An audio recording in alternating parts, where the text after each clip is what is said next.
We've all had the feeling before. Your stomach is in knots, your muscles are tense, you feel defeated, you feel low and unhappy. Do you ever wish time would stop so you can catch a breath? The American Institution of Stress defines stress as physical, mental, or emotional strain or tension. I'm very interested in this topic because as a college student, I'm faced with all kinds of stress. And after reading articles on the topic, I would like to inform all of y'all of causes of stress, the effects by stress, and how to manage stress. There is one main reason I think might be very common, such as interpersonal and academic reasons. Not having a good relationship between family and friends can really stress somebody out. Being alone and not having anyone to share anything with. Causes of stress among students, as Elizabeth stated and jotted on her article, some of the many factors can be a workload of college, difficult tests, challenging classes, and other academic obstacles. College can be so demanding due to such a heavy workload that we're expected to keep up with. It's so easy to get overwhelmed. We have projects, tests, papers, exams, midterms, finals. Stress can easily build up without a good strategy of handling these assignments. The second reason is passing those difficult tests that you spend hours on studying for. Most of us here will desire to do their best and to get good grades. Now I will explain some of the symptoms that I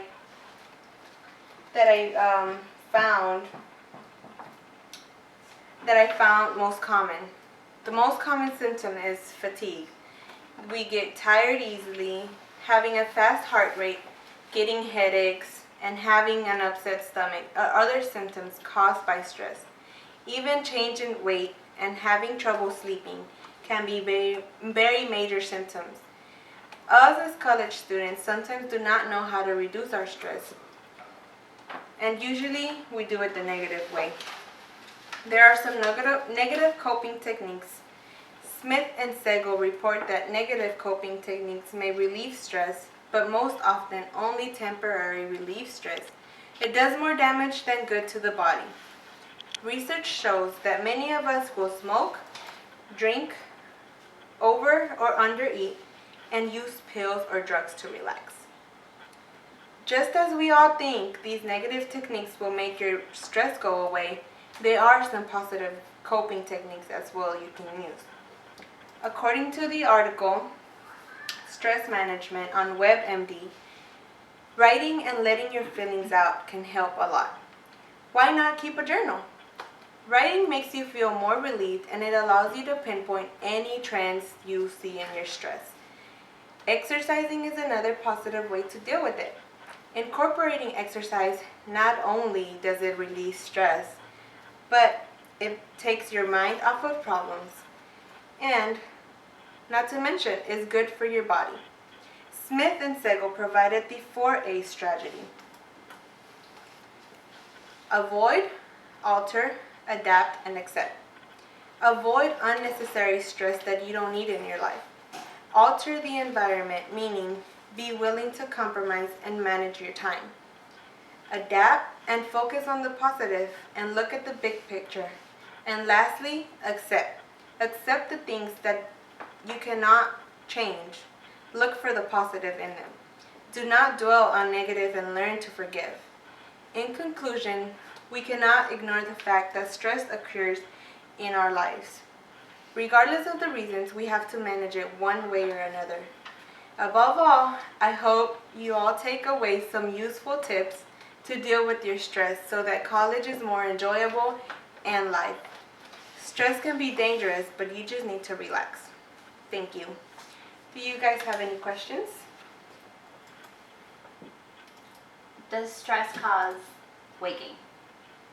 Does stress cause what? Weight gain, to gain weight. Weight gain? Yes, it does cause stress. You can either lose weight or you can gain a lot of weight because you just keep on tending to eat.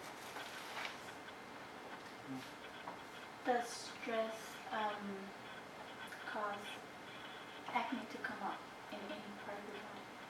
Yes, stress plays acne plays a major role in stress because you are just worrying about so many things. You eat very different types of things and they all become into grease.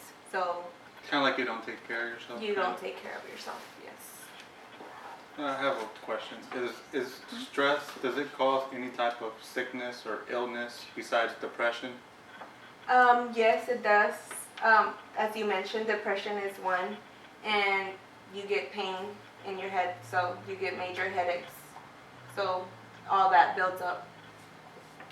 How does stress affect children and teens? Children get stressed out by not the stress that you get can pass on to your children. I guess if that makes sense. They get the same stress as you do. They have headaches because of you. They It's feel hereditary? stressing. No, not necessarily, but seeing you struggle and just in depression. In depression can get you very stressed. So And it's teens can get very stressed out too because they don't get it their way. They're at that age. so that answers the question of it is related to illness. Yes, there's major illness that you can get to. So that concludes my speech. Thank you.